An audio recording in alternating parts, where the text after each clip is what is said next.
kita menginginkan sesuatu, alur untuk mendapatkannya itu kayak gitu teman-teman. Satu, percaya sama rencana Allah.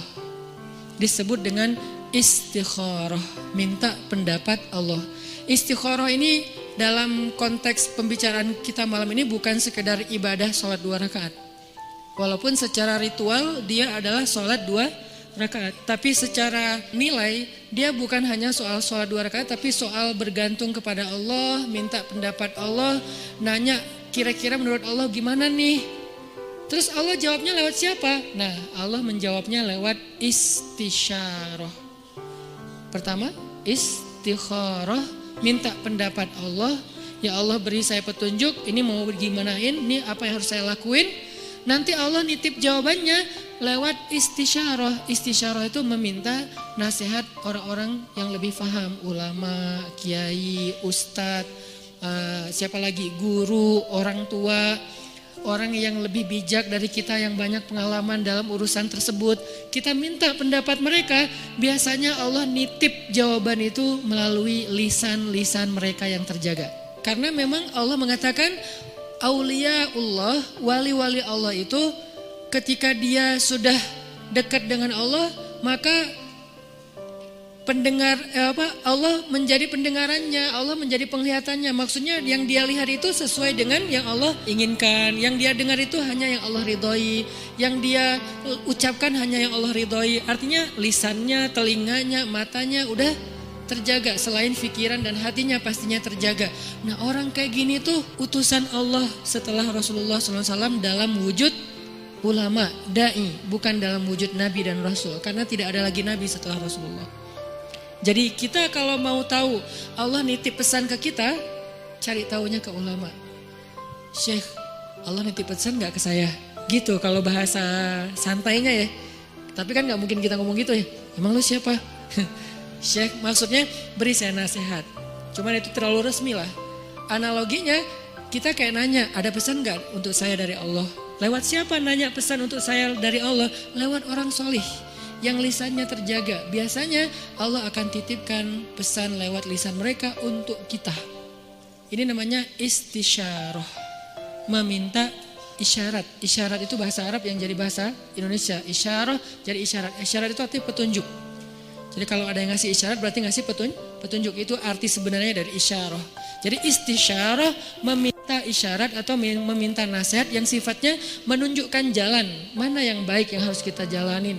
Karena Allah gak bicara langsung kepada kita dalam bahasa wahyu kecuali apa yang sudah diwahyukan di Al-Quran. Karena yang bicara langsung dengan wahyu itu kan hanya para nabi. Kita kan gak bisa langsung wahyu turun dari langit, saya baru dapat wahyu, gak bisa kan. Kadang-kadang kita kayak kegeeran gitu, saya baru dapat ilham, padahal bukan ilham gitu kan. Ilham dari siapa dulu nih? Bisa jadi ilham dari wasawisus syaitan. Siapa tahu ilham kita tentang komen, tentang caption, tentang postingan, tentang repost, broadcast, itu bukan dari Allah, dari setan, karena tidak terjaganya kita. Kalau para ulama, insya Allah mereka terjaga, Allah yang jaga mereka. Sehingga insya Allah ilham mereka itu gak dari mana-mana. Apalagi mimpi ulama itu adalah benar. Mimpi Nabi wahyu, mimpi ulama benar. Itu satu tingkat di bawah para Nabi. Bahkan disebutkan mimpi ulama adalah satu bagian dari 70 bagian kenabian. Nabi itu kan punya banyak bagian kenabian, nubuwah namanya. Nah, satu bagian dari 70 bagian itu adalah mimpi yang benar dari seorang ulama atau orang soleh. Sehingga saya merasa bahwa minta nasihat dan minta doa dari Habib Ali Zainal Abidin itu bagian dari isyarah. Setelah itu ini nggak harus berurutan ya, istikharah, isyarah itu nggak harus berurutan, bisa yang mana yang memungkinkan duluan. Akhirnya kemudian saya istikharah, minta Allah, ya Allah saya pengen ketemu Nabi. Pas umroh ternyata bisa ziarah Nabi di depan makam Nabi. Selain sholawatan, saya ngomong gitu semampu saya, walaupun sebetulnya malu gitu mau ketemu Nabi. Kenapa? Amalan kurang, sholawat kurang, ujuk-ujuk datang minta banyak request gitu kan, kayak ngerasa nggak pede. Tapi mau ke siapa lagi? Meminta nasihat dalam bahasa kayak orang lagi berkunjung gitu. Walaupun pastinya doanya kepada Allah. Jadi saya bukan berdoa kepada Nabi ya, berdoa kepada Allah. Cuman lagi ziarah tuh kayak ngomong gitu. Sebagaimana Nabi bicara dengan Khadijah ketika ziarah makam Khadijah. Ya Rasul, saya gimana ya?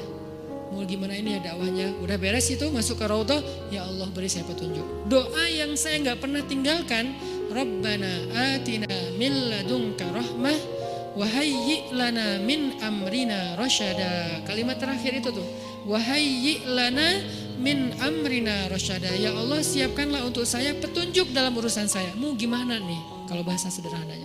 Ternyata Allah beri petunjuk lewat doa tadi para orang soleh, kemudian mimpi, kemudian dapat sebuah kejutan dari Allah yang mungkin sebagian orang melihat kejutan ini sebagai sesuatu yang sedih, musibah, ujian. Tapi saya ngelihatnya ini bukan ujian, ini justru jawaban dari doa saya bahwa Allah ingin memberikan celah. Oh gini masuknya, sehingga akhirnya saya merasa bahwa saya mendapatkan apa yang saya minta. Ini sebagai testimoni orang yang pernah mencoba jalur itu ternyata berhasil. Maka coba deh dalam urusan kita. Gimana? Istikharah, istisyarah, istifta. Apa itu istifta? Istifta dari kata fatwa. Bahasa Arab kalau ada ista, alif sinta, itu artinya meminta. Apaan minta apa gitu. Ini kode gitu. Jadi kalau dalam grammar bahasa Arab ada alif sin ta, itu artinya meminta. Jadi kalau istisyarah meminta isyarah, istikharah meminta khiyarah, istifta meminta fatwa. Jadi minta fatwa. Minta fatwa itu mana? Halal haram, benar salah, hak batil, mana yang harus saya pilih. Nah itu namanya istifta. Sehingga datangnya harus kepada ulama. Kalau istisyarah boleh ulama, boleh orang bijak, boleh orang tua, boleh orang soleh yang ahli ibadah gitu kan. Bisa jadi ahli ibadah itu teman kita sendiri atau siapapun yang kita kenal. Tapi kalau istifta harus ulama. Kalau di Indonesia ulama yang tergabung dalam sebuah organisasi yang resmi, majelis ulama. Itu yang masalah istifta. Dan yang keempat, ini yang paling penting, istiqomah. Apa arti istiqomah? Banyak orang mengartikan istiqomah itu terus menerus, bukan. Itu namanya dawam. Kalau kita sholat tahajud setiap malam selama setahun, namanya dawam dengan tahajud. Disebut orang yang qawwam. Kalau sekali doang, qaim. Kalau kita puasa setiap Senin Kamis selama bertahun-tahun, namanya dawam, berpuasa. Disebut dengan shawwam. Kalau sekali doang, shaim. Kalau cewek, shaimah.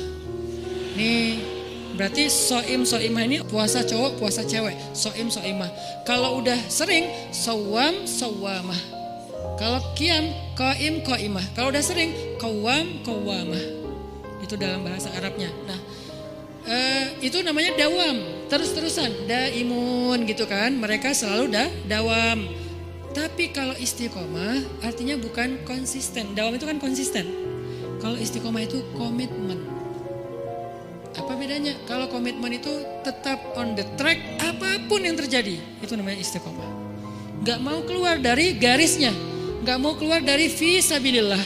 Gak mau keluar dari syariat. Dengan batasan syariat yang luas pastinya. Jangan sampai kita menuduh orang udah keluar dari batasan syariat. Padahal batasan kita sempit. Bisa jadi dia gak keluar. Cuman batasan kita yang sempit. Harusnya syariat itu luas. Keluasan syariat tergantung wawasan Islam kita. Ada yang mengatakan, oh itu gak boleh, padahal boleh. Kenapa dia bilang gak boleh? Karena mungkin dia baru tahu satu dalil. Itu haram, padahal makruh. Itu makruh, padahal mubah gitu kan. Nah intinya, kalau kita gak keluar dari batasan syariat, apapun kejadiannya, kita disebut orang-orang yang istiqomah. Komitmen dengan Islam. Kalau komitmen, Allah pasti bantu. Innalladzina qalu rabbunallah tsumma istaqamu. Allah bantu apa?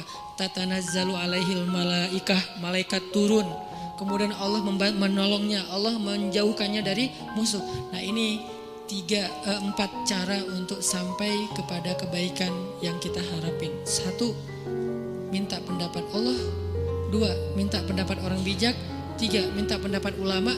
4, kalau udah tahu dari 3 itu ilham, kemudian isyarah, kemudian fatwa, maka fastaqim.